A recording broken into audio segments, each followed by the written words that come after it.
Bueno,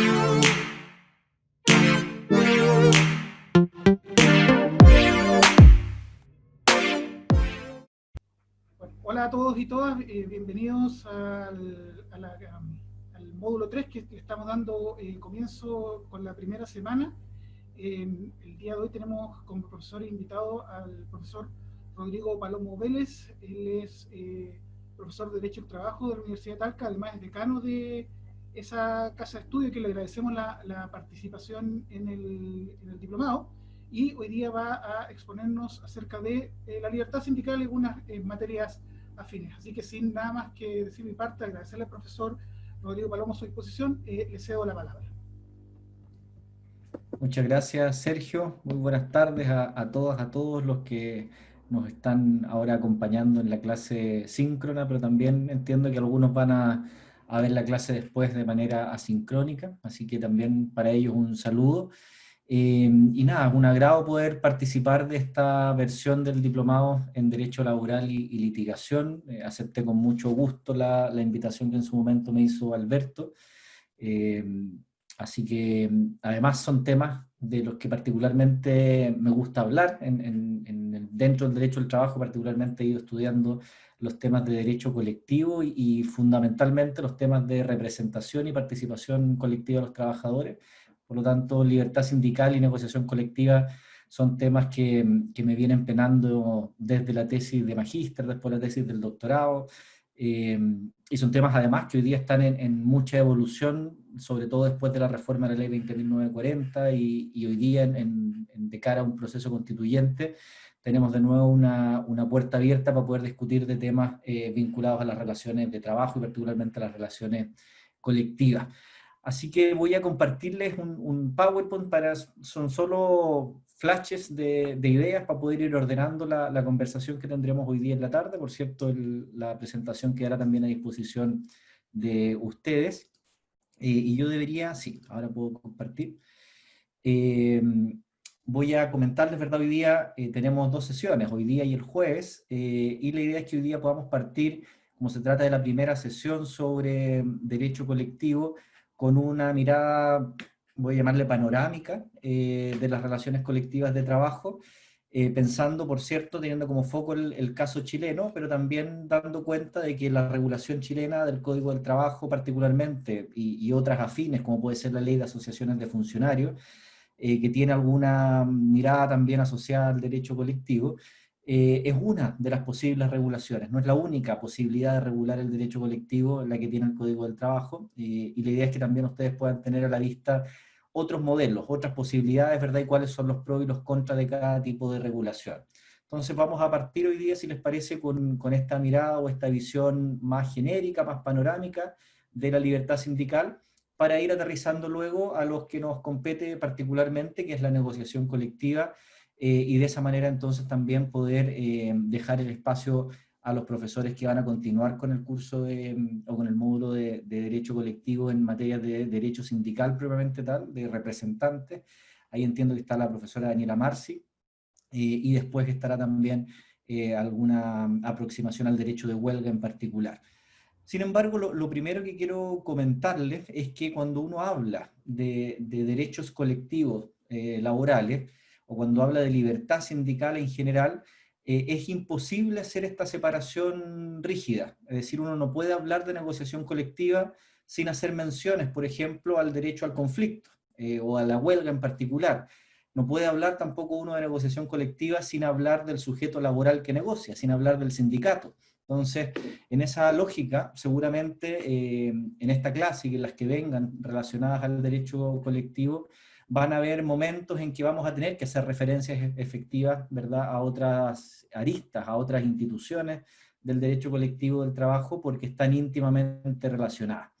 En la estructura, ¿verdad? Vamos a hablar hoy día primero de esta visión panorámica de la libertad sindical y luego vamos a ir acercándonos a la negociación colectiva y su regulación.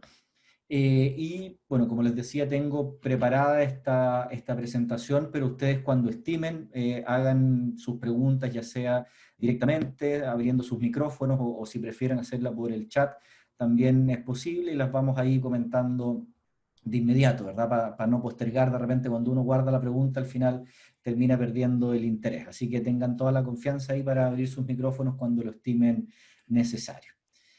Bien, vamos entonces a la primera parte, a lo que nos toca hoy día, ¿verdad? Insisto que lo de hoy día va a ser en principio una mirada panorámica.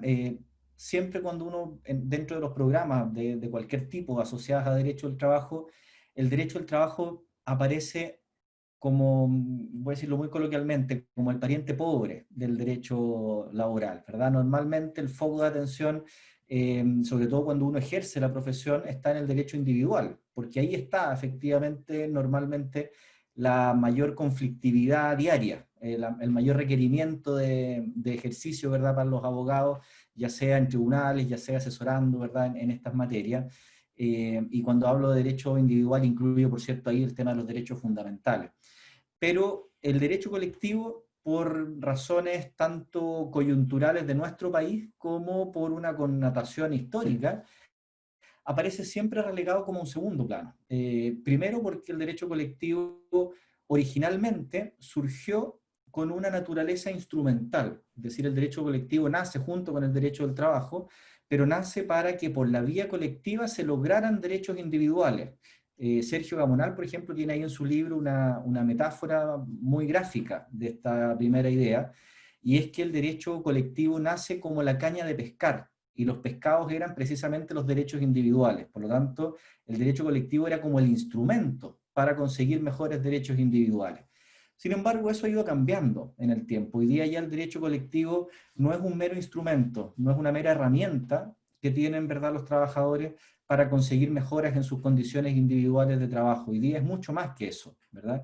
Y precisamente por eso es cuando hablamos, por ejemplo, de derechos colectivos, hablamos también de democracia industrial, de democracia en la empresa, porque esta idea de democracia, que nosotros la asociamos generalmente a los sistemas políticos, debe trasuntar también a todas las estructuras que funcionan dentro de las sociedades.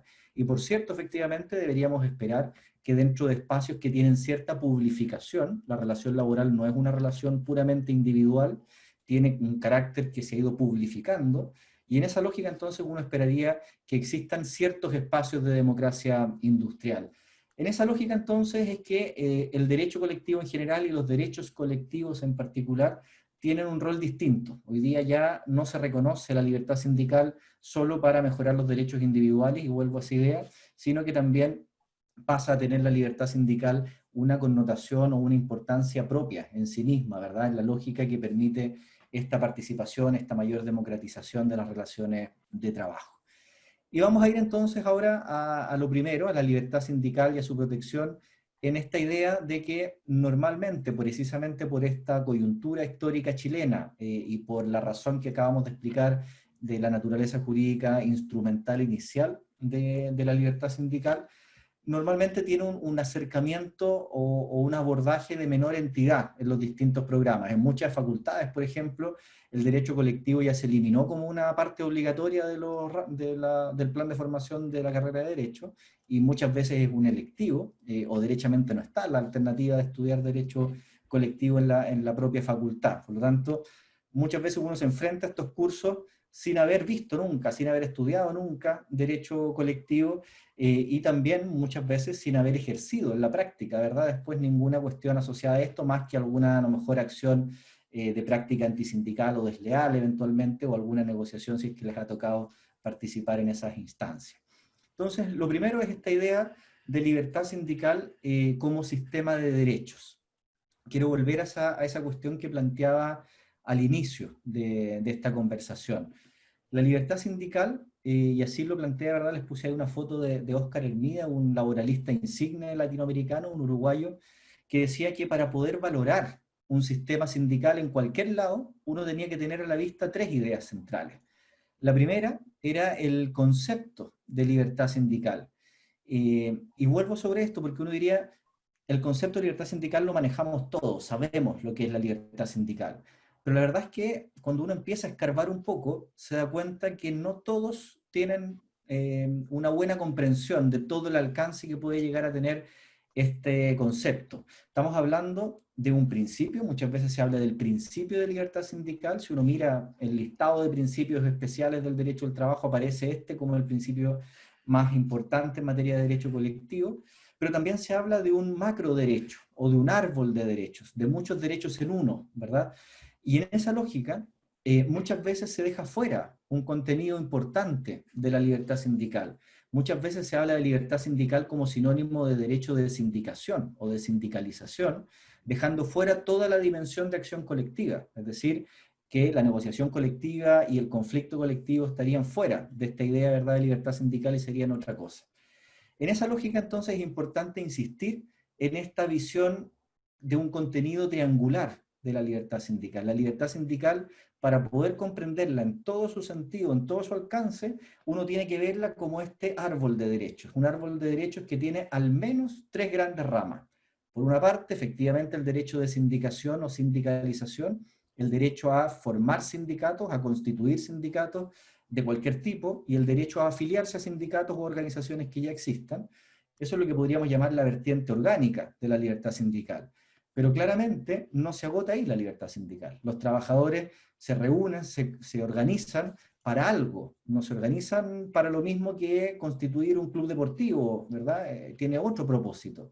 Y en esa lógica entonces surgen las otras dos grandes ramas de la libertad sindical. Por un lado, está, ¿verdad?, el derecho a la negociación colectiva, que es el que vamos a estudiar nosotros con mayor detalle en estas dos sesiones.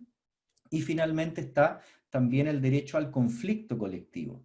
Y hago énfasis ahí en que la tercera dimensión de la libertad sindical es el derecho al conflicto, no es el derecho a la huelga, como se le ha reducido en Chile, ¿verdad? En Chile uno dice, hay sindicación, huelga y negociación colectiva. Pero la huelga es solo una de las posibles manifestaciones del conflicto. No se agota ahí la idea de conflicto colectivo. Y hemos ido avanzando, por cierto, en el reconocimiento tanto constitucional como también en interpretación por los tribunales de esta última dimensión, pero todavía tenemos esa idea de que el conflicto en Chile estaría reducido a la acción huelguística, ¿verdad? Y por lo tanto, como en Chile casi no hay huelgas, entonces no habría conflicto colectivo tampoco. Y eso es una falacia, ¿verdad? No es correcto tener esa comprensión porque es una versión minimalista, reductiva del completo contenido de la libertad sindical. Eso entonces es la primera idea. ¿Y por qué la resalto? Porque si ustedes recuerdan, cuando se tramitó, por ejemplo, la última, voy a decir, gran reforma al derecho colectivo en Chile, que se tradujo después en la ley 20.940, que entró en vigencia en abril del 2017, había parlamentarios de lado y lado, de izquierdas y de derechas y de centro, de todos los lados, que argumentaban sus posiciones en razón o argumentando precisamente, invocando la libertad sindical.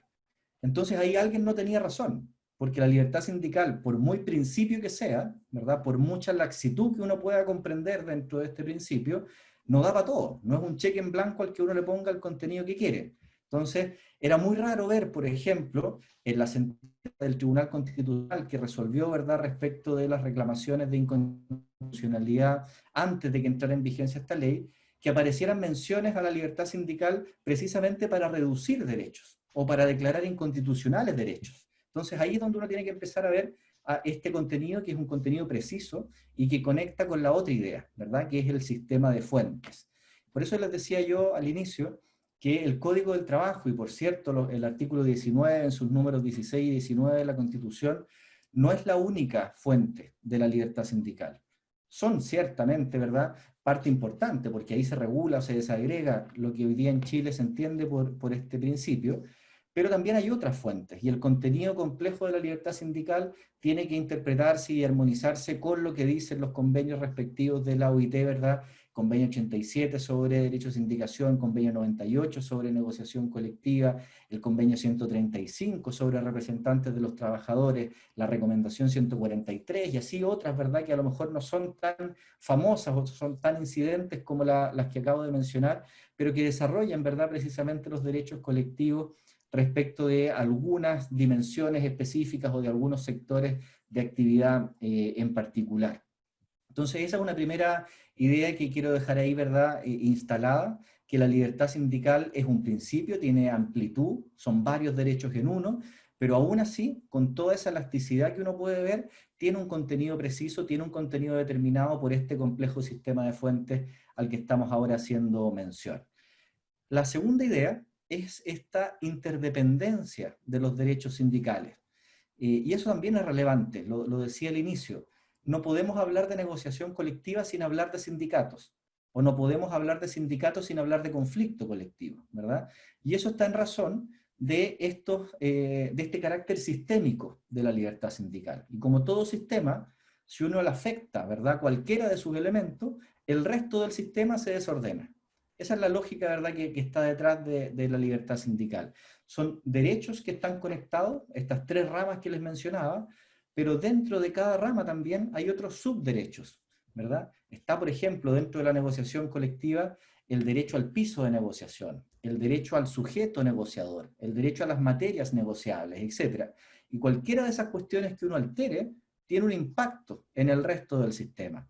Piensen, por ejemplo, ustedes en las propuestas que se han hecho cada cierto tiempo y que a propósito precisamente de esa ley 20.940 surgió con mayor fuerza, incluso hubo indicaciones en ese sentido, de avanzar en Chile hacia una negociación de las que se llaman sectoriales o ramales, ¿verdad? Eso es un anhelo que se ha venido postulando muchas veces en la historia chilena, pero que no ha llegado a concretarse más que en momentos históricos muy particulares, ¿verdad? Por ejemplo, con la ley de sindicación campesina. Pero no hemos tenido en la práctica, ¿verdad?, este tipo de negociación ramal o sectorial. Sin embargo, si uno dijera, mire, vamos a cambiar, vamos a aceptar, y nadie va a declarar hoy día inconstitucional una ley en este sentido que diga que la negociación en Chile va a ser ramal o sectorial. Eso de inmediato afecta al sujeto negociador. Ya no va a poder seguir negociando el mismo sindicato que negocia hoy día, el sindicato de empresa. Vamos a tener que buscar otro sujeto negociador, ¿verdad? Eventualmente un sindicato más representativo o las fórmulas que tienen la representación en los modelos que admiten este tipo de negociaciones.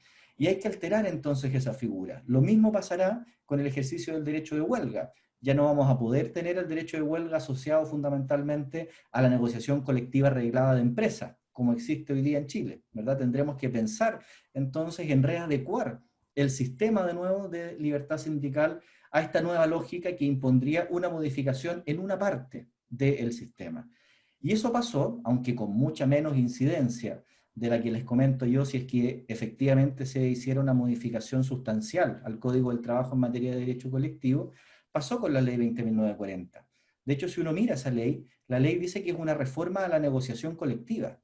Y lo que hace es sustituir y poner otro, ¿verdad?, libro cuarto del Código del Trabajo. Sin embargo, pese a que la ley, ¿verdad?, 20.940 modifica una de las tres patas de la libertad sindical, de todas maneras afecta a las otras dos.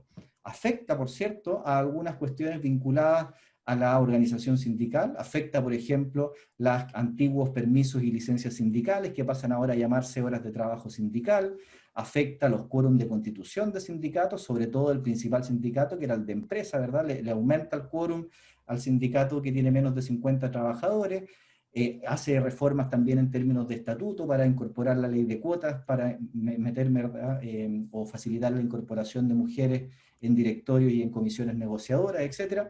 Tiene una serie de efectos también en los otros derechos. Eso es lo que estoy ahora tratando de comentarles en esta segunda idea, la idea de interdependencia de los derechos sindicales. Y lo mismo ocurre con las reformas de o los cambios que hace esta ley en materia de huelga. Como la negociación colectiva en el caso chileno envuelve a la huelga o a la principal manifestación de la huelga, uno terminó al final hablando de esta modificación, sobre todo de los servicios mínimos, de los equipos de emergencia, ¿verdad?, de los servicios esenciales, porque ahí estuvo el corazón, en definitiva. Y si uno piensa, esa es una modificación no a la negociación colectiva, es una modificación al conflicto colectivo. Entonces, ahí está entonces esa segunda idea de interdependencia de derechos sindicales. Y la última, la tercera idea que menciona Óscar Hermida, es que hay que pensar en cuál es el rol que le cabe al Estado respecto de los derechos colectivos. Y eso también es súper relevante.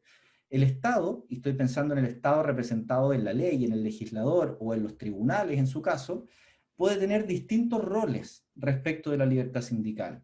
Pueden haber estados que son interventores, es decir, donde la ley regula con prolijidad, ¿verdad? O no sé si tanta prolijidad, pero sí profusamente los derechos laborales colectivos, y lo regula, ¿verdad?, hasta el más mínimo detalle, como pasa en el caso chileno, donde hace su incidencia, ¿verdad?, la legislación en cada una de las dimensiones de la libertad sindical.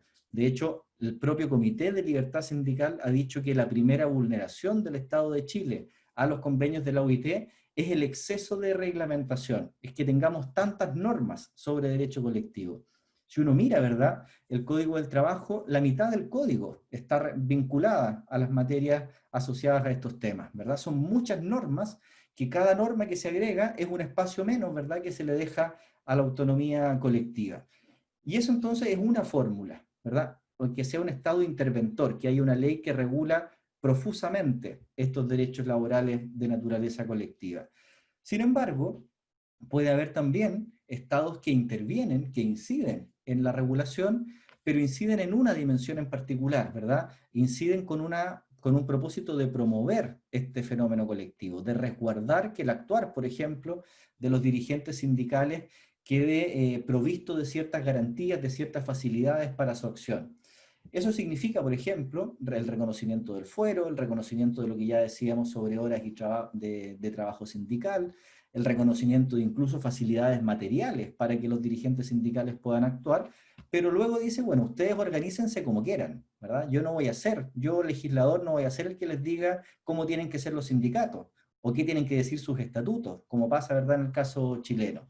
Eso se deja a la autonomía colectiva. Lo mismo con la negociación colectiva. Ustedes negocian en el umbral, ¿verdad?, en el nivel en que ustedes definan, ¿verdad? No les pongo yo ahí el nivel de la negociación. Eso es otro modelo, no es el caso chileno, evidentemente. Y por último, podemos tener también estados interventores, estados abstencionistas. Eso quiere decir que el Estado en este caso se repliega, deja que sea la autonomía colectiva la que se autorregule, y deja entonces estas mínimas regulaciones que son básicamente para impedir el caos, ¿verdad? Para que tenga cierta estructura el fenómeno colectivo.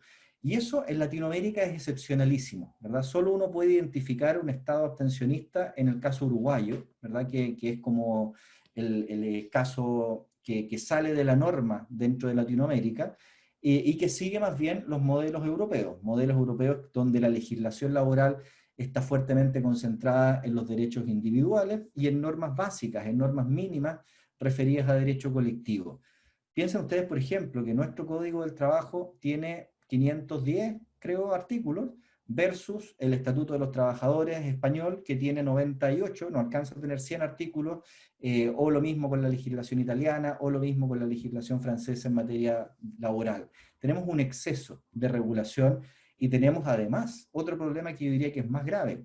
Tenemos muchos artículos del Código del Trabajo y tenemos una escasa eficacia de esas normas después en la práctica. Entonces hay una brecha grande entre derechos que se pueden ir reconociendo y lo que en la práctica después se va ejecutando o cumpliendo dentro del contexto de las relaciones laborales.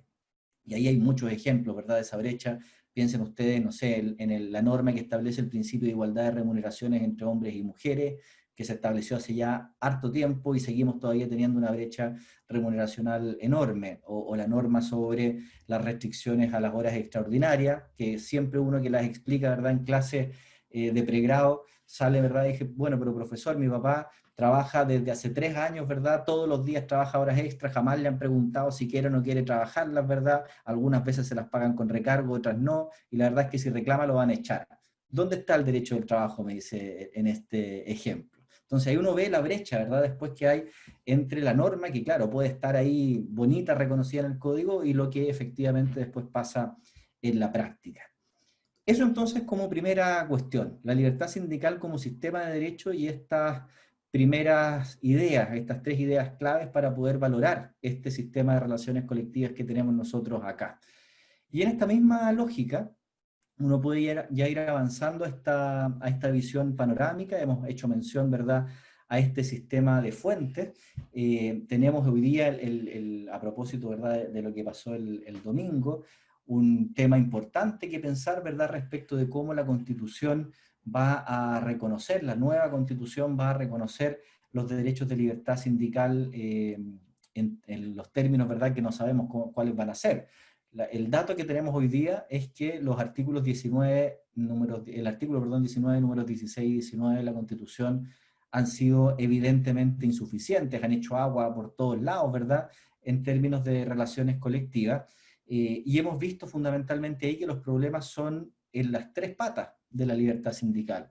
Por un lado, ¿verdad?, el que aparece como más robusto, el derecho, ¿verdad?, de sindicación o de sindicalización, que está en el 1919, es el único que tiene una protección constitucional con la acción de protección, ¿verdad? Pero si uno avanza un poquito más, ¿verdad?, y empieza a pensar en acción colectiva, entonces se va a encontrar con otras cosas, se va a encontrar con la prohibición de que los sindicatos participen en actividades político-partidistas, se va a encontrar con un reconocimiento de derechos colectivos con titularidad individual, pero de ejercicio colectivo, que eso después se ha traducido en lo que vamos a estudiar con los grupos negociadores. ¿Eso qué quiere decir? Que la Constitución le reconoce el derecho a negociar colectivamente a los trabajadores, no a las organizaciones de trabajadores, ¿verdad? Les reconoce el derecho a huelga, de nuevo, a los trabajadores, no a las organizaciones de trabajadores. Ahora, por eso decimos que es un derecho de titularidad individual, pero de ejercicio colectivo. Nadie puede negociar colectivamente solo. Tiene que estar, ¿verdad?, de alguna manera agrupado o organizado colectivamente para llevar adelante o ejercer ese derecho constitucional. Pero en el caso de la negociación colectiva le agrega un apellido. Tienen derecho a negociar colectivamente en la empresa en que laboran. Entonces ya nos pone un umbral. Ahí uno puede discutir si eso significa que está prohibido negociar en otro nivel o si esa es solo una mención, etcétera, ¿verdad? Pero lo que está claro es que el derecho constitucional a la negociación colectiva viene con apellido y viene con esta idea de que la negociación colectiva debe ocurrir en la empresa. Y en el caso del conflicto colectivo es peor aún. Primero, ¿verdad?, en ninguna parte de la Constitución se reconoce el derecho al conflicto. Lo que se hace es una mención constitucional del derecho de huelga para prohibir precisamente la huelga respecto de ciertas categorías de trabajo, particularmente de los funcionarios públicos. Entonces eso va generando después otro problema que vamos a ver enseguida, de la dicotomía que hay de nuevo entre lo que pasa, ¿verdad?, en los derechos colectivos en el sector público y lo que pasa con los derechos colectivos en el sector privado. Tenemos entonces muchos modelos, distintos modelos de libertad sindical en los distintos países, y lo que vamos a tratar de hacer, porque es imposible, ¿verdad?, analizar detalladamente o detenidamente cada uno de los artículos del Código del Trabajo, porque sobre cada uno de esos artículos hay un montón de dictámenes, hay juicios que han ocurrido y jurisprudencia que se ha sentado, pero si uno puede ir sistematizando toda esta información, ¿verdad?, puede ir tratando de relevar lo más importante o donde hay controversia, ¿verdad?, donde efectivamente se han planteado los conflictos después en tribunales o a propósito de dictámenes que pueden ser contradictorios de la Dirección del Trabajo. Y por eso hablamos de modelos normativos y no de regulación. Yo no les voy a hacer una sesión ni una exposición de artículos del Código del Trabajo. No les voy a decir el artículo 305 dice esto, el 306 dice esto otro, ¿verdad? Vamos a ir haciendo menciones efectivamente a la ley, pero la idea es que uno puede ir identificando los conflictos, dónde están los problemas, porque para leer, ¿verdad?, el código lo pueden hacer ustedes absolutamente solos. Tenemos hoy día, además, un modelo que tiene estas preguntas claves respondidas en razón de una coyuntura particular, que a uno le puede gustar más, le puede gustar menos, pero es un hecho cierto. Y nuestra regulación laboral hoy día deriva del plan laboral, que seguramente ustedes ya lo han estudiado en infinitas ocasiones en lo que va del diplomado y en sus estudios previos también. Pero básicamente se trata de un plan que es diseñado precisamente en un momento histórico particular, en nuestro caso, ¿verdad?, asociado al año 80, que tiene ese contexto, ¿verdad?, asociado a las modernizaciones. No surge solo, surge junto con las reformas a la educación, con la reforma al sistema de pensiones, con la reforma al sistema de salud, es decir, surgimiento de AFPs, de las ISAPRES, etc. En ese mismo contexto que se denominó, ¿verdad?, modernizaciones, surge este plan laboral. Surge un plan laboral que además es un plan sindical, ¿verdad? Las únicas normas que aborda precisamente estos decretos leyes son leyes sindicales. Y si uno lee, por ejemplo, de primera boca, en el libro La Revolución Laboral que escribió José Piñera, que es el autor material de este plan laboral, él dice con todas sus letras, dije, yo le pongo plan laboral porque suena feo, ¿verdad? No me gusta cómo suena plan sindical. Prefiero hablar, ¿verdad?, de plan laboral para ni siquiera mencionar a los sindicatos en el nombre de esta nueva regulación. Y eso está planteado así, ¿verdad? Había una comprensión que, insisto, ahí a uno le puede gustar más, a otro le puede gustar menos, hoy día estamos para discutirlo todo, pero el hecho cierto era, declarado, insisto, por su autor, de que los sindicatos tenían que tener una funcionalidad reducida, primero que nada, ¿verdad? Y que tenía que ser además una funcionalidad asociada a lo que se pretendía en ese momento particular respecto de la instalación de un modelo económico, del neoliberalismo, ¿verdad?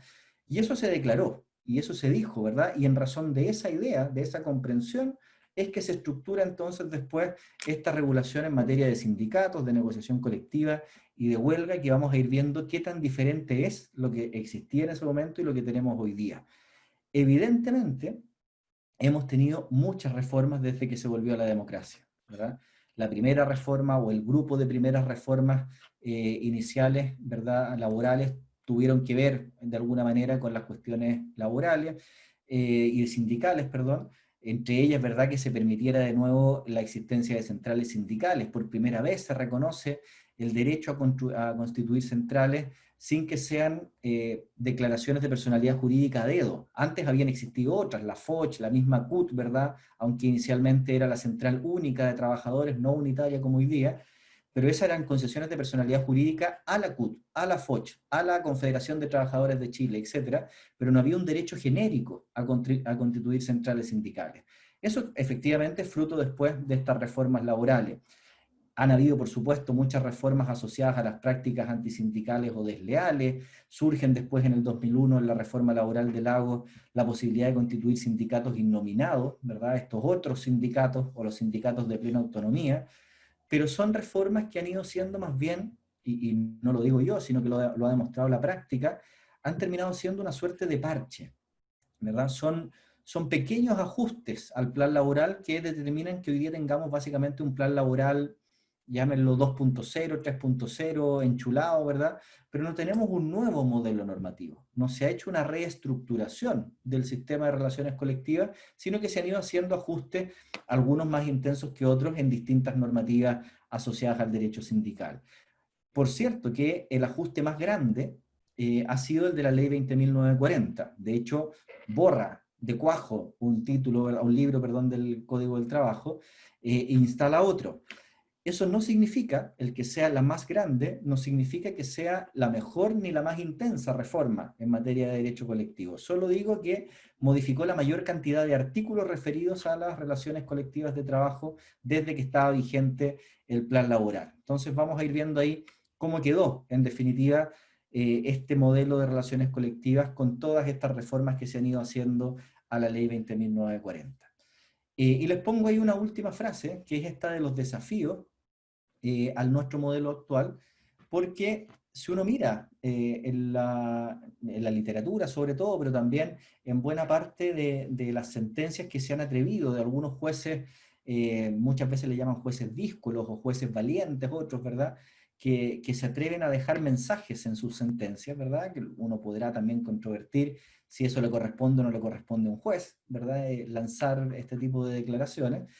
Pero hay varias sentencias, y particularmente hay una del 2012, que no sé si ustedes han tenido oportunidad de leer, pero es emblemática, y siempre que uno habla de derecho colectivo hace mención a ella, que es la sentencia T20 del 2012 del Juzgado de Letras del Trabajo de La Serena, de una jueza que se llama Nancy Gluck, y ella efectivamente estaba resolviendo en esa oportunidad una demanda de prácticas antisindicales contra un sindicato en una clínica o en un centro médico, y resuelve condenar, ¿verdad?, esa práctica. Sin embargo, dice, mire, yo estoy condenando en este momento, ¿verdad?, esta práctica antisindical, pero esto es un canto de sirena. Esta sentencia llega cuando el sindicato ya no existe, cuando el empleador ya logró, ¿verdad?, despedir y pagar, ¿verdad?, eventualmente a lo que tenía que pagarle a los dirigentes despedidos, cuando ya generó el temor, ¿verdad?, en el resto de los trabajadores que ya no van a querer afiliarse a los sindicatos. Por lo tanto, pasa a ser lo que ella llama un canto de sirena, ¿verdad?, un saludo a la bandera, ¿verdad? No hay instrumento jurídico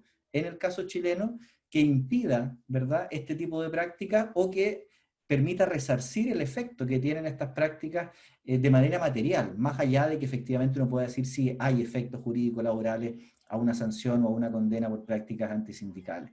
Por lo tanto, el desafío grande aquí es repensar qué hacer, ¿verdad?, para que efectivamente no tengamos la realidad de las relaciones colectivas que tenemos en Chile, ¿verdad?, que es básicamente la dificultad eterna para pasar de los 2 dígitos en cualquier estadística vinculada a derechos colectivos, ¿verdad? Siempre estamos ahí entre el 8 y el 10% de afiliación sindical, es decir, 1 de cada 10 trabajadores en Chile está afiliado a un sindicato, esa es la realidad así en términos brutos, ¿verdad? Y lo peor aún es que tenemos más o menos la misma cantidad de trabajadores que queda afecto a un instrumento colectivo, es decir, que recibe los beneficios colectivos que puedan generarse a través de la negociación colectiva. Y en eso entonces, cuando nos creemos así países primermundistas o vemos las estadísticas de la OSD, entonces ahí estamos súper lejos, estamos, ¿verdad?, muy lejos de las tasas de cobertura en negociación colectiva, y bueno, menos lejos en tasas de afiliación. Normalmente la afiliación, incluso en países con alta vigencia o potencia de relaciones de trabajo colectiva, tampoco tienen reglas de afiliación sindical tan altas, pero tienen mecanismos de mayor representatividad que permiten entonces dar esta cobertura de la negociación. Desafíos entonces ahí importantes. Y la última idea que está en esa lámina tiene que ver con esta lógica que hemos insistido también en la sesión de hoy día, de hablar de relaciones laborales, de relaciones colectivas de trabajo, ¿verdad? No podemos hablar de un sistema legal, ¿verdad? Porque el sistema legal se complementa en su aplicación, ¿verdad? Por lo tanto, todo lo que estemos hablando sobre derechos colectivos tenemos que contrastarlo con lo que han resuelto los tribunales, tenemos que contrastarlo con lo que ha dicho la interpretación administrativa de la Dirección del Trabajo y evidentemente también con algunos datos de realidad, ¿verdad? Por ejemplo, con los datos de la encuesta laboral, aunque hoy día están súper desfasados, todavía tenemos publicada la última, la del 2014. El año pasado se había prometido que se iba a publicar una nueva, este año ya han dicho que ahora en noviembre aparece publicada la última encuesta laboral, pero hay datos ahí que nos marcan la tendencia, y por cierto los complementamos con los anuarios estadísticos de la propia Dirección del Trabajo y otros datos, ya sea de generación propia o de cruce de microdatos, como pueden ser los de la Fundación Sol. Eso entonces en términos de visión panorámica. Y también hay que agregarle a esto nuestra propia realidad. Ya hemos dicho que Chile tiene, como todos los países de Latinoamérica, una fuerte tradición legalista. Es decir, nosotros esperamos que todo se resuelva por la ley. Le tenemos poca confianza a que las cosas se resuelvan de manera más autónoma o con el ejercicio de mayor autonomía colectiva. Entonces, en esta lógica, ¿verdad?, aparece la ley como un factor privilegiado en la determinación del poder sindical. ¿Eso qué quiere decir? Que si uno piensa, ¿verdad?, en de dónde sale el poder de los sindicatos, y partiendo de la base que las relaciones laborales son relaciones de poder, ¿verdad? Aquí uno tiene que ver cómo negocia, ya sea individual o colectivamente, con el empleador, precisamente por esta asimetría de poder que existe dentro de la relación laboral. Y tenemos entonces ahí la ley como un factor, digo yo, privilegiado para determinar ese poder. Porque uno podría pensar que hay muchos elementos que inciden en ese poder sindical.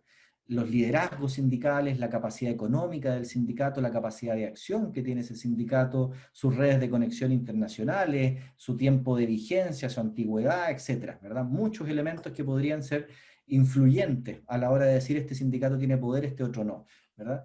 Pero la realidad chilena indica que todos esos otros elementos, ¿verdad?, pasan a ser secundarios al lado de la ley. En Chile el sindicato tiene el poder que la ley le da, ¿verdad? Y eso es tan evidente como que uno piensa, ¿verdad?, que la negociación colectiva, por ejemplo en Chile, no está prohibida en otro espacio que en la empresa. Podría ocurrir, de hecho, ¿verdad?, hoy día una negociación colectiva supraempresarial. Podríamos incluso pensar que en Chile, con las reglas que tenemos, podría haber una negociación colectiva ramal, ¿verdad?, sin modificarle una coma al Código del Trabajo. Pero no ocurre. ¿Y por qué no ocurre? Porque la ley ha dicho que el deber de negociar está radicado en la negociación colectiva de empresa y por un sindicato en particular, que es el sindicato de empresa. Por lo tanto, aunque la ley después diga, mire, usted tiene libertad para constituir otro sindicato, usted puede hacer, ¿verdad?, sindicatos binominados, usted puede avanzar a negociación colectiva por federaciones, usted puede eventualmente hacer también una negociación colectiva por sindicatos interempresas, más allá de las reglas que tiene el código, ¿verdad? Todo eso en la práctica no ocurre porque la ley le dice, ¿verdad?, el poder del sindicato estará aquí. Estará en el sindicato de empresa y estará en la negociación colectiva arreglada de empresa, donde está el deber de negociar. Entonces, a eso es lo que me refiero cuando el poder, en definitiva, en Chile de un sindicato es el poder que la ley le otorga, ¿verdad? Por mucho, ¿verdad?, que podamos tener otros elementos incidentes. Y eso determina, por ejemplo, que en Chile los sindicatos que hay son sindicatos de empresa, pudiendo haber sindicatos interempresa, pudiendo haber sindicatos de trabajadores eventuales o transitorios, pudiendo haber sindicatos innominados, etcétera. Lo que tenemos es que casi el 90% de los sindicatos en Chile son sindicatos de empresa. Y eso es por lo que les estoy comentando. Los trabajadores se organizan allí donde pueden actuar, allí donde tienen reconocidos derechos, ¿verdad? Porque de lo contrario, efectivamente, claro, podrán tener fuero, podrán tener algunas horas a la semana para trabajo sindical, pero no van a tener una capacidad real de acción. De la negociación colectiva, eso es lo que quiero ir, marca el desempeño, ¿verdad?, de la sindicalización. Los trabajadores se van a organizar allí donde puedan negociar colectivamente de manera efectiva, ¿verdad? Y eso es lo que está demostrando entonces esta realidad. Y por eso les decía que es importante tener a la vista los otros elementos. Porque si yo como observador extranjero miro el Código del Trabajo, voy a decir, no, pero en Chile la libertad sindical es súper amplia. Se pueden constituir los trabajadores como quieran en sindicatos, ¿verdad? O pueden negociar en cualquier nivel. Pero claro, después uno empieza a mirar el dato, ¿verdad?, duro de las estadísticas, de las sentencias de los tribunales, de la Dirección del Trabajo, y se da cuenta, ¿verdad?, de este escenario de relaciones laborales reales o materiales por estos elementos que estamos ahora comentando. Otra cuestión relevante es, o que hay que tener a la vista cuando uno estudia los fenómenos de derecho colectivo, es que hay relaciones laborales, voy a llamarla de primera generación y otras de segunda mano. Y básicamente estamos pensando aquí en que hay relaciones laborales que ocurren dentro y otras que ocurren fuera del Código del Trabajo. Y eso no está solamente pensado en la separación entre empleo público y empleo privado. Evidentemente el Código del Trabajo se aplica para estos efectos a los trabajadores dependientes del sector privado de la economía. Más allá de que hoy día tengamos una fuerte laboralización de la función pública, con las contratas, con los honorarios del Estado, ¿verdad?, con las tutelas de funcionarios, etcétera, pero en principio el Código del Trabajo es para los trabajadores del sector privado. Y en el sector público, ¿verdad?, tenemos un escenario radicalmente distinto de derechos colectivos. Por una parte tenemos lo que ya decíamos, prohibición de negociar, prohibición de ejercer la huelga, ¿verdad?, constitucional, que les prohíbe hacer esto, y una ley, ¿verdad?, que es básicamente la copia del Código del Trabajo, que se llama la Ley de Asociaciones de Funcionarios, que les permite constituir asociaciones, ¿verdad? Por lo tanto, solo la rama orgánica de la libertad sindical. Y tenemos entonces ese escenario. Entonces, ¿cómo nos explicamos que teniendo prohibida la acción colectiva, uno vea que los funcionarios públicos son los que más acción colectiva ejecutan? Son los que más negocian, son los que ejercen huelga con mayor connotación, ¿verdad? O visibilidad e incluso con mejores resultados. ¿Qué es lo que ocurre, en definitiva, para que, teniendo por un lado unos derechos reconocidos y regulados en el Código del Trabajo, sean bien ineficaces, ¿verdad? No funcionan mucho, y por otro lado tengamos esta prohibición de derechos y en la práctica efectivamente sí se aplican? ¿Cuál creen ustedes que es esa, o cómo se explica esa contradicción entre estas dos formas de ver las relaciones laborales? Y ahí abro la palabra, porque ya he hablado mucho rato, así que abro la palabra ahí para ver qué opinan ustedes. ¿Por qué creen que se da esta diferenciación y por qué es tan potente los derechos colectivos en el sector público, no siendo así en el sector privado? ¿Alguna idea ahí sobre eso? ¿Sobre por qué puede ocurrir esa diferenciación?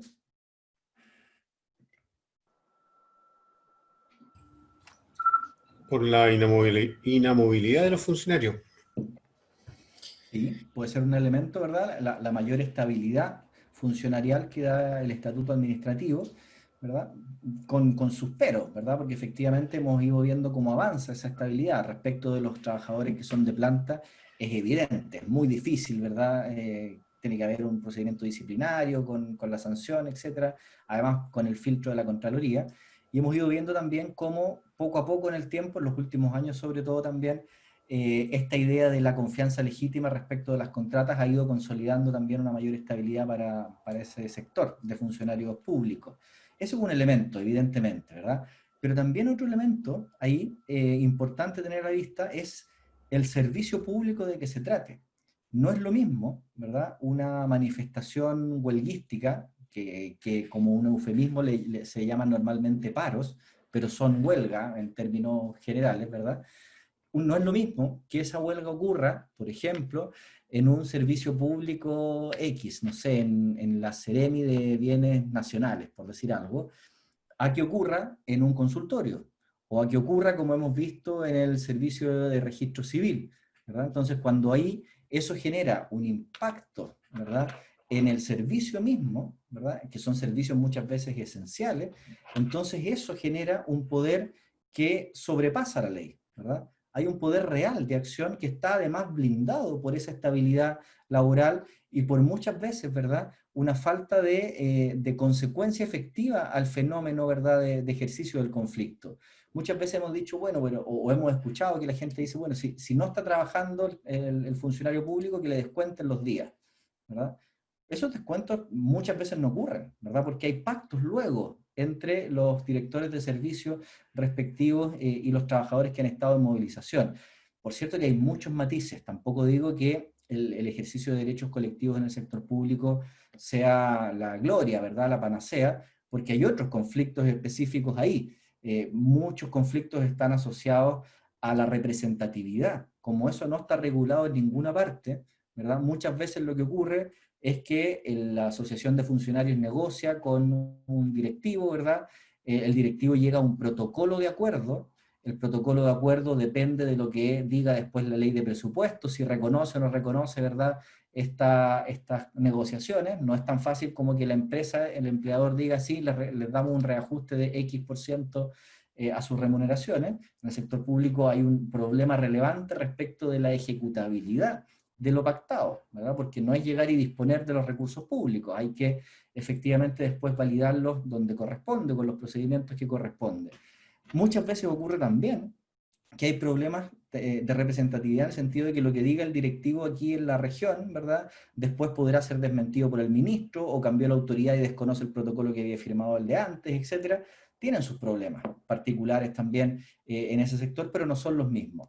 Ahora, si uno les pregunta a los funcionarios públicos, ¿ustedes les gustaría tener una regulación sobre los derechos colectivos? Ellos van a decir sí, pero en ningún caso la del Código del Trabajo, ¿verdad? Y nosotros queremos tener regulación, pero no queremos tener la regulación del Código del Trabajo, y hay que pensar entonces ahí en una fórmula para avanzar también en ese sentido.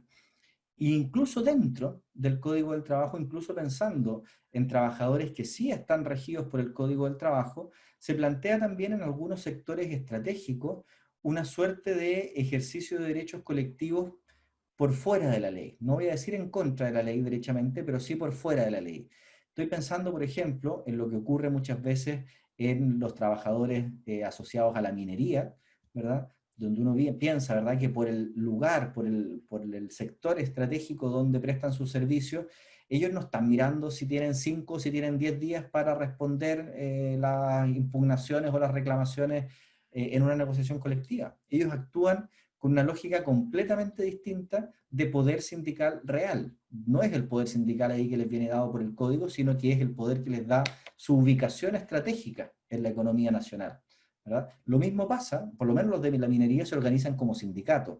Si uno mira para otros lados, ¿verdad?, por ejemplo, los trabajadores portuarios, buena parte de las organizaciones de trabajadores portuarios ni siquiera se han constituido como sindicatos y negocian colectivamente, y vaya que negocian, ¿verdad? Y hemos visto experiencias de negociación muy potentes asociadas ahí a ese sector, y de nuevo está esta idea de que esos trabajadores pueden tener esa posibilidad de ejecutar, ¿verdad?, derechos colectivos por fuera del Código del Trabajo, precisamente por este poder estratégico que les da esa ubicación en la economía.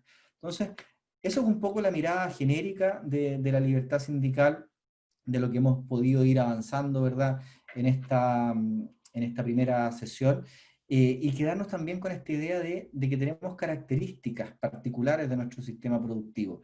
Nuestro tejido empresarial es un tejido empresarial que está compuesto fundamentalmente por micro, pequeñas y medianas empresas. En Chile las grandes empresas son contadas con los dedos, ¿verdad? Por lo tanto, nuestro propio tejido empresarial también determina cómo van a ser nuestras relaciones de trabajo, sobre todo cuando después pensamos que casi todos los derechos colectivos se ejercen en la empresa. Si a eso le agregamos además las diferencias importantes que hay entre lo que pasa en Santiago y lo que pasa en las regiones, y estoy pensando en regiones que no tienen esta connotación particular de tener minería o de tener, ¿verdad?, portuarios en esos lugares. En el resto del país, ¿verdad?, las relaciones colectivas son muy reducidas, ¿verdad? Si uno piensa, si ustedes piensan cuántas causas de tutela asociadas a prácticas antisindicales se tramitan por año en el tribunal de su ciudad. Seguramente son contadas con los dedos de los pies y de las manos, ¿verdad? Nosotros el ejercicio lo hacíamos el año pasado en nuestra región, en la región del Maule, y ni en ningún caso, ni siquiera en Talca, ¿verdad? Que es donde está el Tribunal del Trabajo más grande, superaban las 20 causas al año, ¿verdad? Y la mayoría de ellas terminaba evidentemente por conciliación. Entonces, sentencias de prácticas antisindicales, condenas de prácticas antisindicales, ¿verdad?, en las regiones son, la verdad, muy pocas, y no es porque no haya problemas, ¿verdad? Es porque efectivamente hay un escenario y un contexto normativo que hace muy difícil precisamente llevar adelante este tipo de reclamaciones. Eso entonces en términos genéricos sobre la libertad sindical y sobre la protección de la libertad sindical. Solo ahí recordaré lo que decíamos hace un rato, ¿verdad?, de este modelo constitucional de libertad sindical, de cómo la acción constitucional de protección está reducida solo a la dimensión orgánica, solo al derecho de sindicación, y lo que nos queda entonces es una tutela legal. Tenemos, ¿verdad?, esta suerte de fiscalía administrativa, que son las atribuciones que tiene la Dirección del Trabajo y las inspecciones del trabajo en materia de derechos colectivos, incluso yendo hasta los MASC, ¿verdad?, los mecanismos alternativos de solución de conflictos, que hemos ido viendo cómo el legislador intenta promoverlos, ¿verdad? Reconoce el conflicto colectivo en la ley 20.940, pero para incorporarlos más, para incorporar más mediación, para darle más espacio al arbitraje, ¿verdad?, para generar un espacio mayor también a la conciliación, incluso en materia colectiva, etcétera, ¿verdad? El fuero sindical, evidentemente, y las prácticas antisindicales en toda su extensión, y las desleales también, ¿verdad?, a través de la acción de tutela. Eso entonces en términos de libertad sindical. Y metiéndonos ahora en negociación colectiva propiamente tal, ya podemos empezar a dar algunos antecedentes generales antes de que podamos tener un espacio también de conversación y de responder algunas preguntas. Hoy día vamos a avanzar en la negociación colectiva hasta esta idea, insisto, de paraguas, de poder comprender, de tener esta apertura de visión a comprender, ¿verdad?, los distintos alcances que tiene la negociación colectiva dentro de la libertad sindical. Y fíjense ustedes que ahí aparece una primera pregunta bien sencilla. ¿Y qué es la negociación colectiva? Si yo les pregunto a ustedes cómo podrían definir la negociación colectiva, ¿qué dirían? ¿Cómo podrían ustedes dar una suerte de concepto, intentar un concepto o definición de negociación colectiva? ¿Qué entienden ustedes por negociación colectiva? ¿Quién podría comentar ahí una primera aproximación a esta idea de negociación colectiva dentro de lo que estamos conversando hoy día, dentro de la libertad sindical? ¿Mm? ¿Hay alguna idea por ahí? ¿Con qué lo asocian ustedes? ¿Cómo podrían definir sus elementos centrales? No estoy pidiéndole un concepto aquí elaborado, pero ¿con qué lo asocian? ¿Cómo podrían explicarle a alguien que les pregunta qué es la negociación colectiva? ¿Mm? ¿Hay alguna idea por ahí?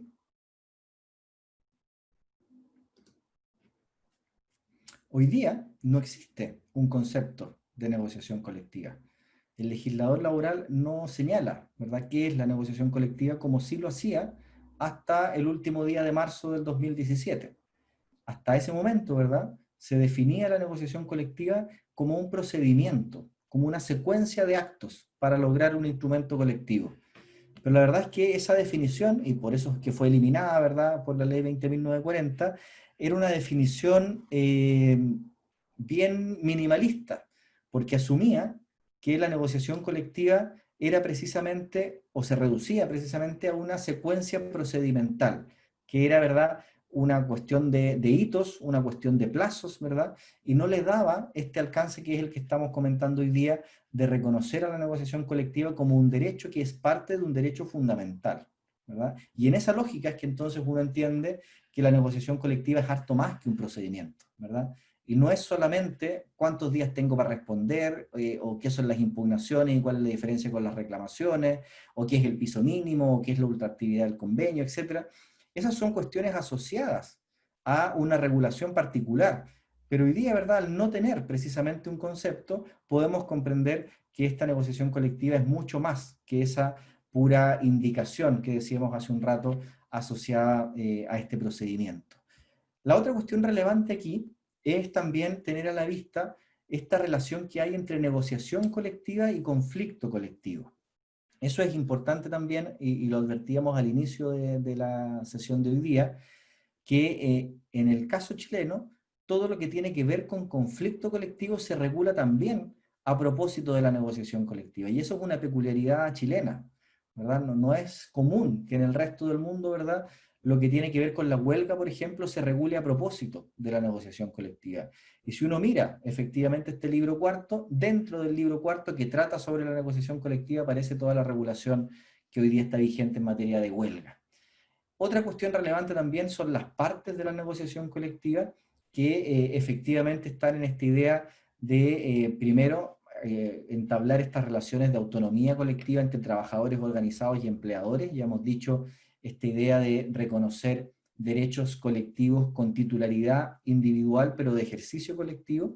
Por otro lado, la parte empleadora o empresarial, y eventualmente el Estado. Por cierto que el Estado también interviene en la negociación colectiva, y mucho. Interviene con todo el rol que le otorga a la dirección del trabajo, desde que hay que registrar cada una de las respuestas que se otorgan, ¿verdad?, por el empleador en una negociación colectiva en la inspección del trabajo. Es la inspección del trabajo la que administra los mecanismos de solución alternativa de conflictos, ¿verdad? Es también la inspección del trabajo la que tiene el registro público, ¿verdad?, de todos los derechos colectivos también, etc. ¿verdad? Entonces hay una intervención fuerte estatal por la vía administrativa, y evidentemente también se pueden judicializar muchos de estos problemas. Ahí surge otro tema, ¿verdad? La judicialización de la negociación colectiva. Eso fue incrementado durante el tiempo que ha pasado, ¿verdad?, de aplicación de la ley 20.940, y ha sido incrementado, o sea, ha habido una suerte de judicialización mayor de estos conflictos luego de la entrada en vigencia de esta última reforma, por varias razones. Primero, porque los sindicatos en particular no tienen todavía confianza con estos mecanismos de mediación, de arbitraje, ¿verdad?, que aunque sean hoy día gratuitos, como es el arbitraje, antes había que pagar, pero hoy día pasa a ser gratuito. Aunque tengamos esta lógica, ¿verdad?, de promoción de la solución alternativa de conflicto, el sindicato todavía sigue esperando que sea un ente heterónomo, en este caso el tribunal, el que resuelva sus problemas. Y el problema ha sido particularmente que hoy día la judicialización cambió. Cambió primero en que efectivamente hoy día la mayoría de los juicios laborales que tienen que ver con reclamar derechos colectivos que no sean precisamente prácticas antisindicales que se tramitan como tutela, todo el resto está asociado a procedimiento monitorio. Y eso tiene varias complicaciones, que los juicios laborales colectivos se tramiten por monitorio. Uno, efectivamente, es que la lógica monitoria no tiene nada que ver con el contexto, ¿verdad?, y con el alcance que tiene un problema asociado, por ejemplo, a una negociación colectiva. La lógica monitoria es para cobrar bajas cuantías, para cobrar baja plata, ¿verdad?, una escasa cantidad de dinero. No tienen los espacios, ¿verdad?, de discusión necesaria ese procedimiento para poder abordar, por ejemplo, un problema relevante en materia de derecho colectivo, como puede ser, por ejemplo, que una empresa se niegue a negociar con su sindicato porque considera que está inhabilitado, ¿verdad?, o que tiene inhabilidad porque, por ejemplo, es financiado por más del 50% por el Estado en un determinado año, ¿verdad? Eso es un problema de fondo que uno exigiría, ¿verdad?, una discusión y un espacio probatorio también de mayor alcance que el que brinda el monitorio. El mismo espacio, además de discusión, recuerden que en el monitorio hay que dictar sentencia ahí en la misma audiencia.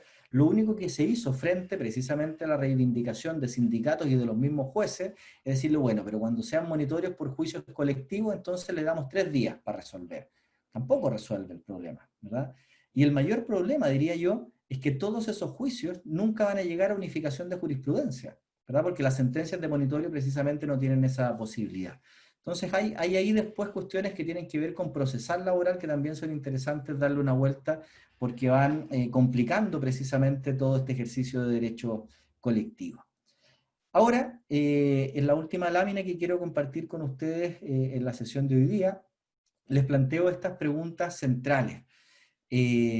Decíamos hoy día en los primeros minutos de la sesión que lo que uno tiene que mirarle a la libertad sindical son las grandes preguntas, ¿verdad? Luego uno va a ir respondiéndolas de acuerdo al Código del Trabajo, ¿verdad? ¿Quiénes pueden negociar?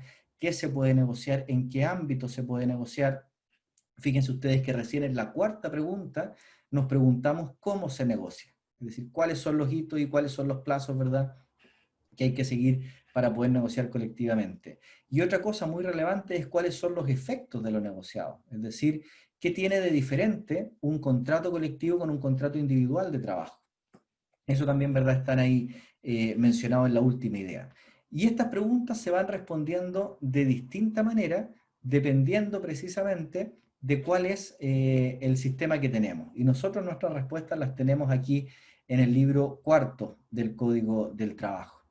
Yo creo que lo que podríamos hacer ahora, no sé, Sergio, si avanzamos un poco más o damos un espacio de preguntas, porque podríamos ver la primera. ¿Quiénes pueden ser sujetos de negociación? Tú cuéntame ahí cómo vamos en el tiempo, por favor.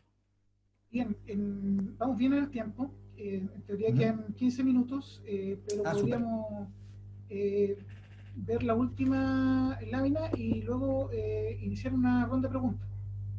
Perfecto. Veamos entonces, gracias Sergio, la primera cuestión, que es el ámbito subjetivo. Y cuando hablamos de ámbito subjetivo estamos pensando en esa primera pregunta que era ¿quién puede negociar? Y ahí tenemos que preguntarnos dos cosas. ¿Quién puede negociar por la empresa, en el caso chileno, o por la parte laboral, empresarial, por decirlo de alguna manera? Y por el otro lado, ¿verdad?, ¿quién puede negociar por la parte colectiva de los trabajadores? Y ahí el Código del Trabajo tiene definiciones, pero hay que pensar de nuevo en cuáles son las posibilidades que generan estos distintos modelos. En el caso chileno hay restricciones respecto de las empresas que pueden negociar. Hay una regla genérica que se establece, ¿verdad?, en este caso en el artículo 304 del Código del Trabajo, que dice, ¿verdad?, que se puede negociar en todas las empresas del sector privado y aquellas también empresas donde el Estado tenga aportes o participación, pero luego le va haciendo restricciones. Una tienen que ver con la restricción genérica de los derechos colectivos referida a las empresas que se vinculan con el Ministerio de Defensa, ¿verdad? Pero luego hay otra que es interesante, otra restricción respecto de las empresas que está asociada a las empresas que reciben financiamiento estatal, es decir, que han recibido en el último tiempo un financiamiento igual o superior al 50% por parte del Estado. Y eso ha ido generando problemas prácticos, no tanto esta prohibición asociada al Ministerio de Defensa, sino que esta otra asociada al financiamiento. Y ha surgido particularmente respecto de fundaciones, son emblemáticos los juicios asociados a la Fundación Coanil, ¿verdad?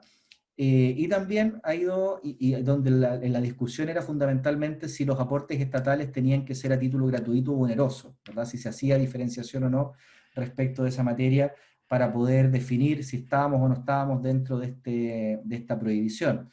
Y también en el último tiempo, y lo he visto de cerca porque se ha planteado inicialmente el problema aquí en Talca con una universidad y después también surge en Santiago con otra universidad, ¿qué pasa también con la posibilidad de negociar colectivamente en universidades que son regidas por el Código del Trabajo, universidades que tienen régimen privado? Particularmente en este caso fue el conflicto con la Universidad Católica del Maule y las católicas en general que tienen un régimen laboral del Código del Trabajo y que han intentado llevar adelante procesos de negociación colectiva con sus sindicatos, el que sea, de académicos, de funcionarios, ¿verdad?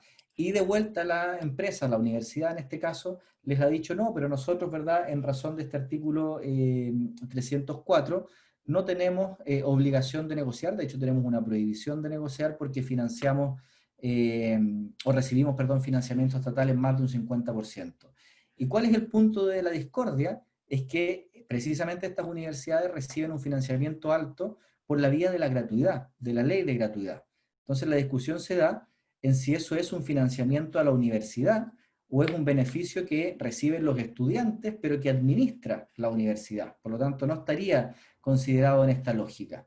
Y en esa lógica, ¿verdad?, tenemos la discusión todavía abierta, ¿verdad? Si en el caso de instancia aquí se dijo que no constituía financiamiento esa vía, después en la Corte de Apelaciones se revoca y está en discusión en la Suprema. Entonces, ha ido generándose algún conflicto asociado a esa regla particular del financiamiento.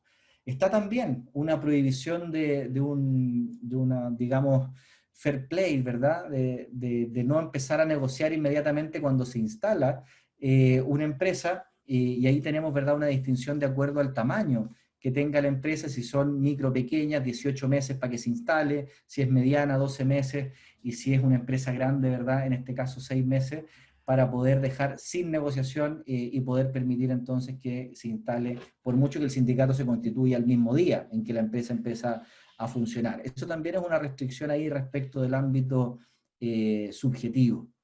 Y hay después algunas asociadas a los trabajadores, a qué trabajadores pueden negociar colectivamente, y esta es una materia que también fue tratada en la reforma, la última, la ley 20.940, donde se hizo más estricta esta restricción. Antes habían más categorías de trabajadores que quedaban limitados del derecho a negociar colectivamente, y en esta última reforma se hace más pequeña esa restricción. Y por una parte tenemos efectivamente que las empresas más grandes, todos los que tengan facultad de administración, ¿verdad?, gerentes, subgerentes, quedan fuera de la posibilidad de negociar colectivamente. Esa es una cuestión que algunas veces se objeta después en las impugnaciones que hace la empresa al proyecto de negociación, a la nómina de los incorporados en la negociación, o en el caso de empresas más chicas, ¿verdad?, los que tengan o que tengan esta característica de ser personal de exclusiva confianza. Eso también, ¿verdad?, en una connotación puede ser discutido cuando se integran o no se integran en las nóminas respectivas. Y también está el caso, ¿verdad?, que en este caso es facultativo de poder o no dejar fuera a los aprendices, aunque los aprendices es una figura que se usa muy marginalmente en el caso chileno. Ahora, el problema mayor respecto de este ámbito subjetivo en Chile está dado por esta suerte de titularidad bifronte entre sindicatos y grupos negociadores. Nosotros tenemos en Chile efectivamente un modelo colectivo fuertemente sindicalizado. No tenemos en Chile otra forma de representación reconocida institucionalmente, como podrían ser los comités de empresa, los delegados de personal que existieron, pero nunca existían en el código, pero nunca se utilizaron, ¿verdad? Existe el sindicato en sus diferentes formas o manifestaciones, ¿verdad?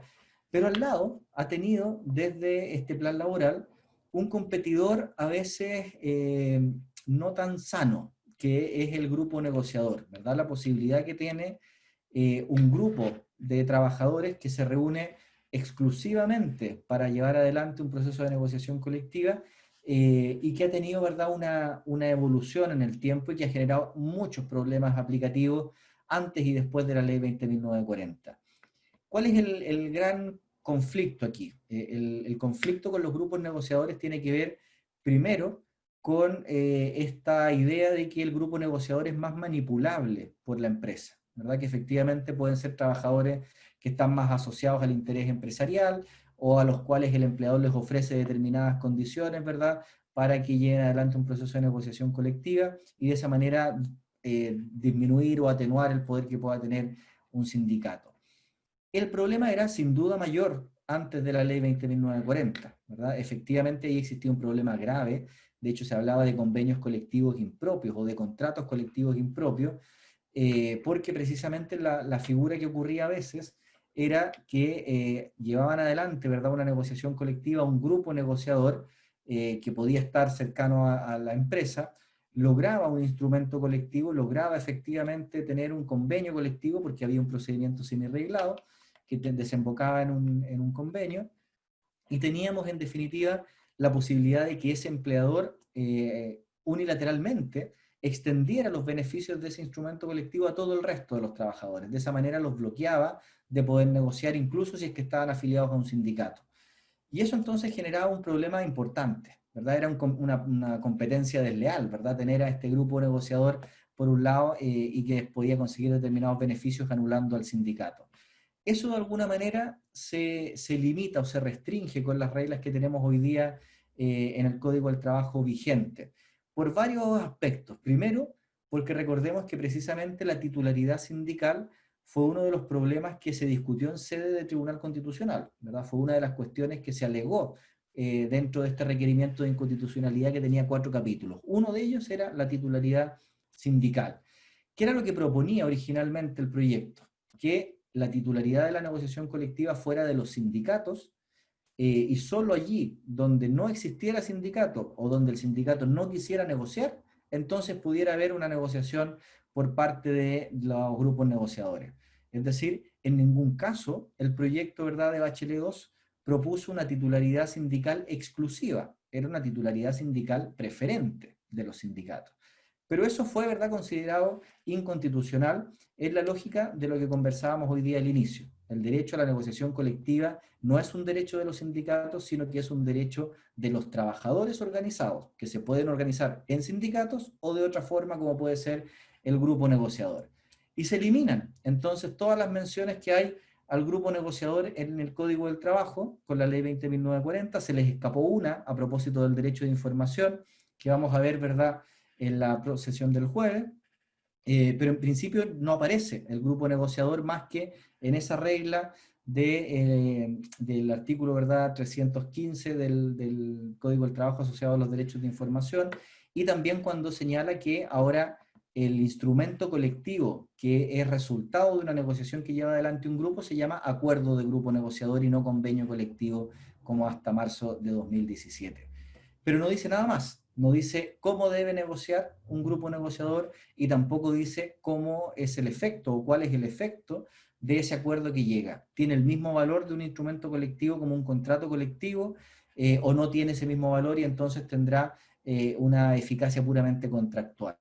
Todas esas cuestiones, ¿verdad?, han ido judicializándose, ¿verdad? De hecho, las Cortes de Apelaciones ya han resuelto que no se puede negar la posibilidad de negociar colectivamente al grupo. Lo que todavía genera discordia es si negocian por la vía reglada o necesariamente lo harán por la vía no reglada, y además le ha reconocido efectos de instrumento colectivo a los acuerdos que lleguen estos trabajadores. Por lo tanto, aun cuando se declaró, ¿verdad?, inconstitucional esta exclusión o del mismo rango, o cuando se le pretendía dar preferencia al sindicato, sigue hoy día siendo el grupo negociador un sujeto colectivo que puede negociar, pero que ha negociado mucho menos que antes. ¿Y cuál es la razón de eso? Precisamente que ahora no puede haber una extensión unilateral de beneficios, que ahora la extensión de beneficios es una extensión pactada. Por lo tanto, el sujeto que negocia, el sindicato que negocia, tendrá que también concurrir con su voluntad para aceptar esa extensión. Ya no caben estas extensiones a mansalva que hacía el empresario hasta ese año 2017. Eso entonces con la primera idea, la idea del ámbito subjetivo de los sujetos que negocian por la empresa y por otro lado por los trabajadores. Y yo creo que hoy día quedemos hasta aquí y las otras preguntas las dejamos para las otras preguntas centrales de la negociación las dejamos para la clase del jueves. Pero ahora quedo sí atento a dudas, a consultas que ustedes puedan tener respecto de lo que hemos ido conversando.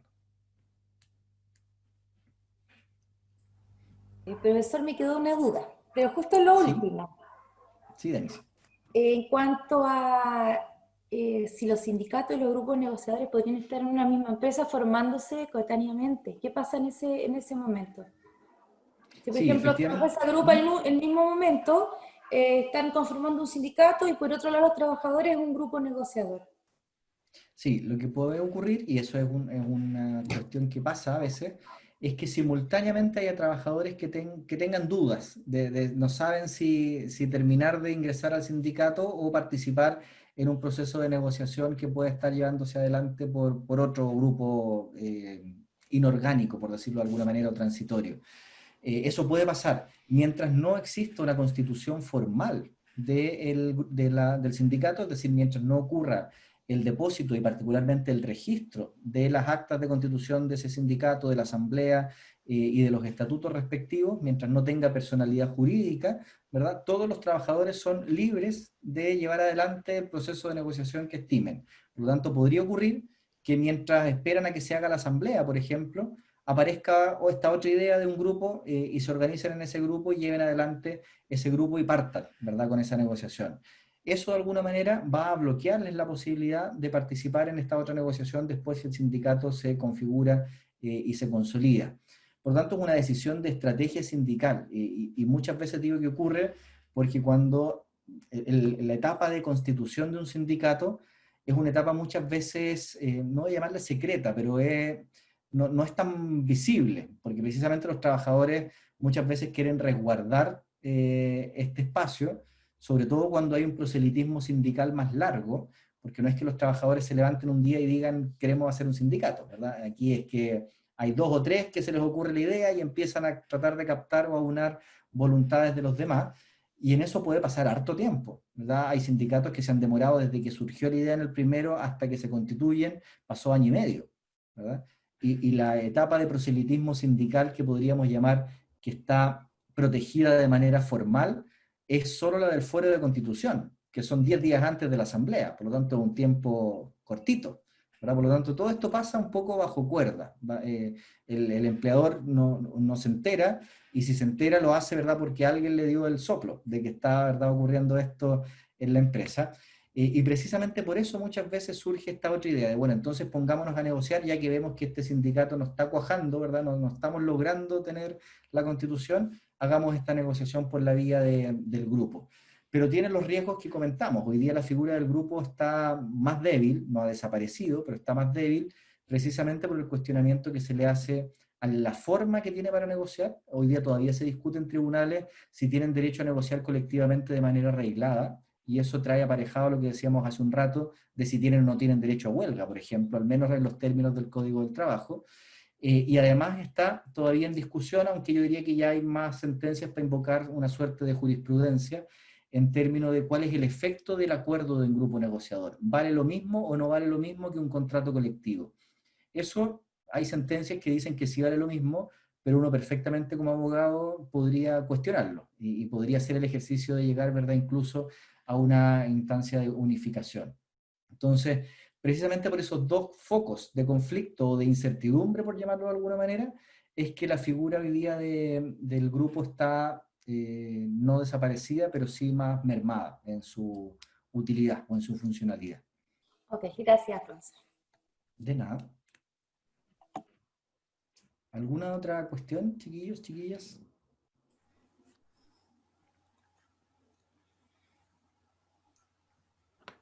Yo quería plantear un asunto a propósito de lo que mencionabas,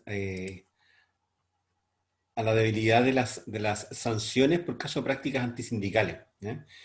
Por la región donde nosotros vivimos, en la 10ª, se creó un mecanismo para aquellas empresas que sean condenadas por prácticas antisindicales o condenadas por vulneración de derechos, no pueden acceder a una bonificación a la contratación de mano de obra que existe en las regiones extremas, en regiones en el norte, y existen Chiloé, Palena, Aysén y Magallanes. A raíz de una situación particular, yo solicité información por transparencia a Tesorería de cuántas empresas, desde que entró en vigencia esta norma, en el 2013, habían sido bloqueadas para acceder a la bonificación. Y me sorprendió saber que eran solo 45 empresas en todo Chile desde el 2013. Y Tesorería, yo le pregunto, porque las sentencias condenatorias, especialmente no en materia de antisindical, pero sí en derechos fundamentales, las sanciones son frecuentes. Uno ve todos los días jueves en la tabla de la Corte de Apelaciones de Puerto Montt, está llena de causas por tutela.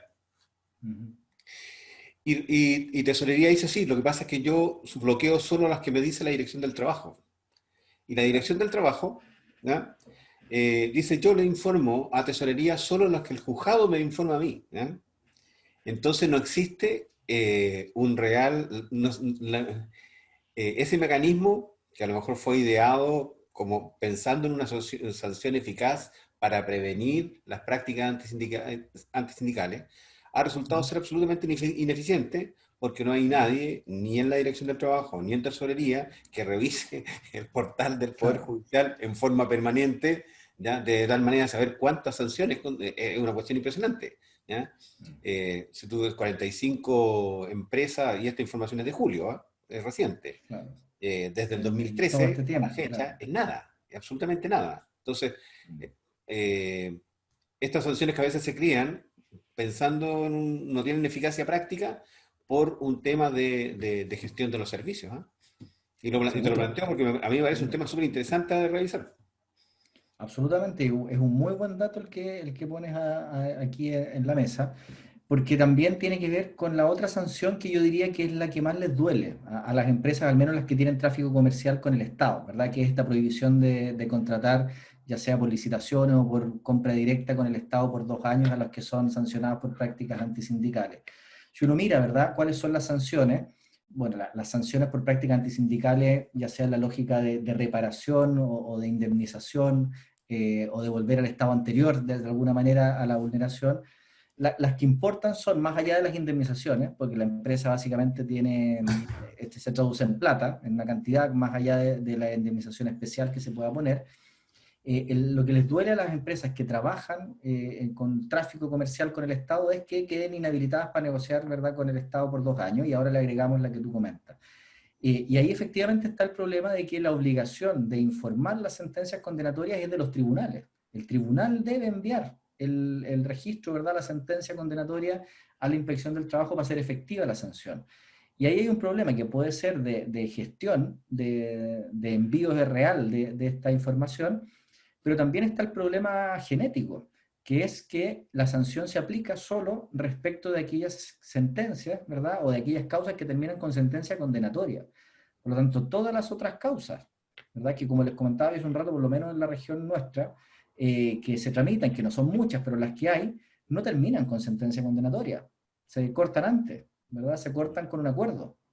Y eso no llega entonces a la sanción, a todas las sanciones derivadas, porque no es sentencia condenatoria, es otro mecanismo de determinación del juicio.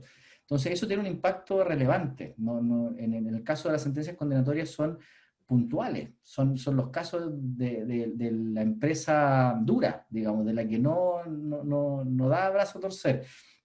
Y entonces eso también tiene un impacto en definitiva en la efectividad, ¿verdad? Porque la empresa si ve que efectivamente la sanción esta le puede doler, entonces ofrecerá algo, ¿verdad? Intentará un acuerdo con ese trabajador y terminará, ¿verdad?, con una conciliación o con una transacción que después presentan al tribunal, etc. Efectivamente eso da cuenta de nuevo de que tenemos una brecha importante, y te agradezco ahí que lo hayas manifestado además, porque va un poquito más allá en términos de los elementos que habíamos otorgado. Demuestra esta brecha que hay entre la norma y lo que tenemos después en el sistema de relaciones laborales y en el peso real que puede llegar a tener una reclamación en estas materias. Súper buen el ejemplo que da.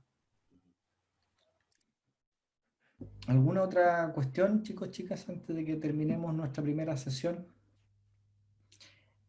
En la próxima vamos a terminar y ya nos vamos a meter de lleno a estudiar todas las otras formas de la negociación colectiva, es decir, vamos a ver las materias de negociación, evidentemente vamos a ver también los principales problemas del procedimiento de negociación, vamos a estudiar también toda la complejidad que tiene el instrumento colectivo, ¿verdad? La eficacia jurídica, la eficacia personal, la eficacia temporal de los contratos, de los convenios, de los fallos arbitrales, de los acuerdos de grupo negociador. Vamos a estudiar también con detención al derecho de información en la negociación colectiva, etcétera. Todo lo que queda de nuestra regulación a propósito de estas preguntas. Pero no sé si hay alguna otra cosa antes de que nos vayamos hoy. ¿No? Bien, pues, muchas gracias por escucharme este rato y nos vemos de nuevo el jueves a la misma hora y en el mismo canal para continuar hablando de negociación colectiva. Que estén muy bien. Profesor Palomo, muchas gracias. Chao, chao. Nos vemos, Gracias, profesor. profesor. Nos vemos el jueves. Chao, chao.